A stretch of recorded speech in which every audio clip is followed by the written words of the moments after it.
Guys, I'm Angela Bryant. I'm the owner of Nest Egg Digital, and I'm actually here today to launch a new informational series called Scam of the Month. So I have personally been in the IT industry for going on 23 years now, and I've seen so much, both things that would kind of blow your mind, and it's just getting worse, quite honestly. Um, Attacks are becoming more and more sophisticated, and unfortunately, they're more likely to rely on social phishing, so leveraging relationships against you, than they are to leverage technology. So really trying to be vigilant and understand what's going on is one of the best defenses.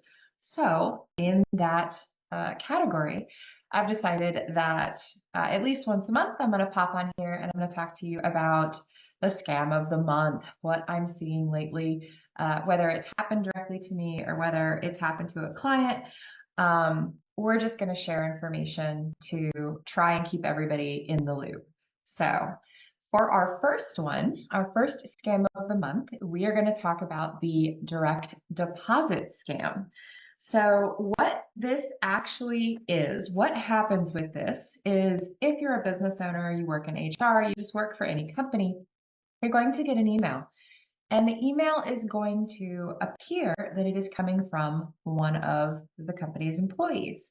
When it happened to me, and it's happened to me twice, it has come to me from an email account that, while it's not an internal company email account, it's a Gmail account or a Yahoo account, the name on the email is the name of one of my employees.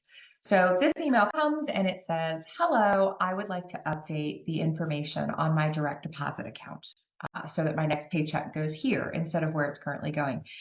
And what they want to have happen is they want the person who receives this to be, oh, okay, immediately, what can I do? Go ahead and give me your information and I'll go ahead and make this update so that your next paycheck will be direct deposited into this new account. And I can see how this kind of preys upon a larger corporate environment. The way that you can tell that this is happening, and to be perfectly blunt, the way that I can tell this is happening is we don't have a ton of employees here, and I manage to speak to most of them on a daily basis, if not at least weekly. So if somebody needs to change their direct deposit account, they're probably going to mention something like that to me rather than me just getting a random email. So for me, that's the first thing that stands out. The second thing that stands out is the email address that this email is coming from. It's going to be from a Gmail account or a Yahoo account. Keep in mind, you can create email accounts on those platforms using any name you want. I could go in there today and create an email that looks like it's coming from your name. It's not difficult to do and it's very quick. So an email with the name of my employee from a Gmail account that I'm not familiar with, especially when most of my employees and my workers will send me emails from a corporate business email account. That was the first flag that happened. The second flag that happened is, unfortunately, the broken English used in the email body itself. It was very formal, much more formal than this individual normally speaks to me in that manner. Very stilted English, grammar was off, and it really was only one or two sentences saying, basically, please let me know what information you need in order to make this change happen. So that's also how you can tell. What I end up doing in these cases, so we have forms that have been created.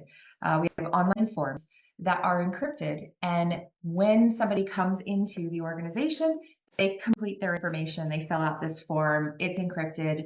I keep it on the back end, and it is very official because that's what we use. So I sent this user the link to this form, and I said, sure, no problem. Here's the form to update your information. And they completed the form and sent it back to me. So now I have proof. And what I mean by that is they've given me an account number, and they've given me a routing number, and they've told me the name of the bank. So this gets into, if this happens to you, what do you do? So at a very high level, ignore it.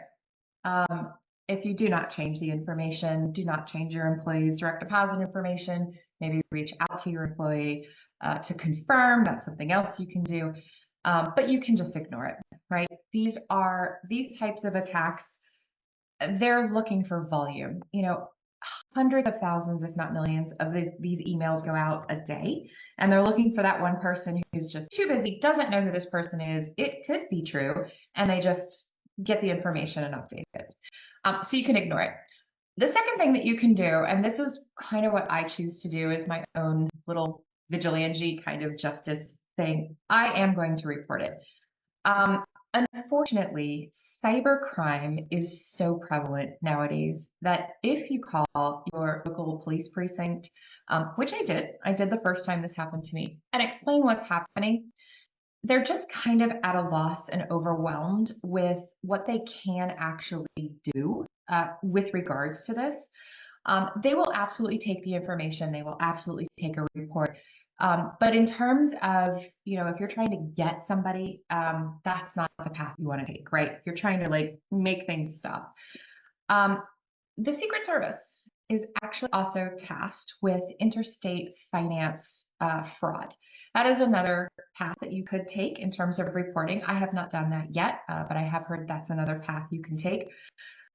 The thing to do, and I do this because I have worked with a lot of banks as clients.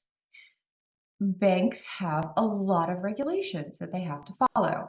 They have somebody whose job is only compliance, making sure the bank is following all the rules. If somebody is using bank services to execute fraudulent behavior, they're going to want to know about it. At a minimum, the user is violating their terms of service. In a worst case scenario, a valid user, a valid account holder has had their account hacked and it's being used in a nefarious way. And in the worst case, in the best case, the scammer has actually opened an account at the bank, and that's where they're telling you to put the money because that's where they want the money to go. Because as soon as you do that, they're going to empty out, zero out the account, and close the account and be gone. So I always, in my copious amounts of spare time, I will actually go and I will call the bank and I will let them know that they have an account holder that is potentially leveraging one of the bank's accounts to execute fraud. And really disappointing, the banks that I have called usually don't care. The first level tier 1 support is, in both cases, when I have called, their response has been, what do you want me to do about that? It's not your account, so we are not authorized to tell you anything about the account, which I completely understand and get. I'm coming at this from more of a, hey, I'm giving you a heads up, bad stuff is happening on your side. And so I was actually really disappointed at the reaction that I got when I have called 2 different banks and reported this. So then I kind of went back to my roots, and I got on Facebook and I messaged these banks. Let me tell you, that definitely got a different reaction. I sent a message to both companies, or the second company, the second time it happened. And quite honestly, within 2 hours, I had a response. They were very concerned about this, and they had somebody actually give me a call. They documented everything. They actually pulled up the account. He said he pulled up the account when I was on the phone with him. He did notice other questionable transactions, and because of that and my response, he actually froze the account. So they've opened up an investigation, and I can rest assured that my little vigilante justice with regards to the scammer who tried to get me to give them one of my employees' paychecks will have at least one of their bank accounts shut down. So that was this month's episode. I hope you enjoy this. I hope it is informative, and I hope you enjoy the format, video versus writing, just so that we're not always doing one input over the other.